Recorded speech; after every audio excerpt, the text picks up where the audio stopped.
Waffle House, Kroger, Macy's, a car wash, and Let's see if anyone's moving about. this gas station. They aren't houses, yet we found sex offenders living there. Not inside, but in the parking lot. How often do you have to be here? From 6 to 6. 6 p.m. to 6 a.m. This guy, who we have chosen not to identify, says he has a job, but since he can't live near a school, park, or church, he hasn't found housing. So he has been in a parking lot the past 5 years. I get off probation in 2027. So 3 more years. 11 Alive Investigates analyzed the sex offender registry for people listing a business as their home, My name's Rebecca. I'm with 11 Alive. and then hit the streets to find out why.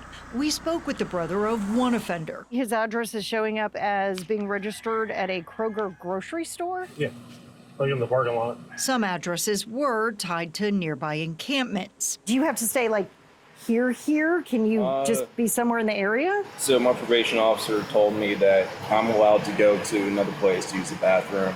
It was a Paulding County viewer that first raised concerns, but we found this happening across the metro. We've got several encampments like that. Major Ashley Henson says the sheriff's department in every county must verify a sex offender's address each year. We're checking our offenders 3 times per year. If the offender is on probation, that department will also check them monthly. You don't know when they're coming. You don't know when they're going to show up. While it might seem unsettling to some to have a sex offender registered to a business, Major Henson says it gives the public more information than just marking them as homeless. If you say they're homeless, then where are you going to go to find them? So we require that they have some place. And I would rather know where they are. Do you think that the businesses always know? Probably not. We reached out to several of the businesses. Most didn't comment, but no one seemed surprised. I mean, they're not supposed to, but they still do it. We can just tell them to leave, and they'll usually leave.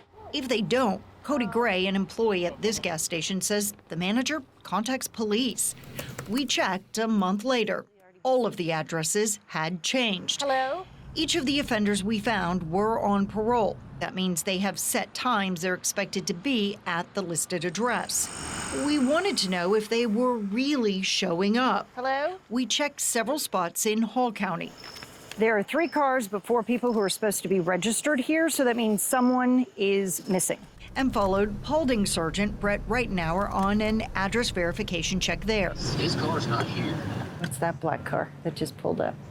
That's actually him. Well, I went to go to Subway to get some lunch. When I was driving around, he spotted me, and then he came back to where his usually sleeping location is. Even if offenders show up, we discovered that doesn't mean they stay.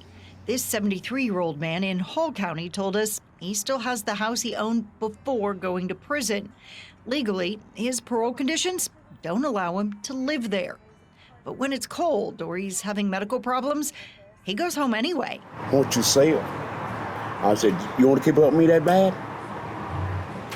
You find me a place and y'all pay. We have no idea where he went on this night, but by 10:30, he was gone. So was the first man that we met. Henson admits the registry has its limits. It's going to let you know where they're supposed to be. It's just like a fence or a gate. It's only going to keep an honest person out. Rebecca Lindstrom, 11 Alive Investigates.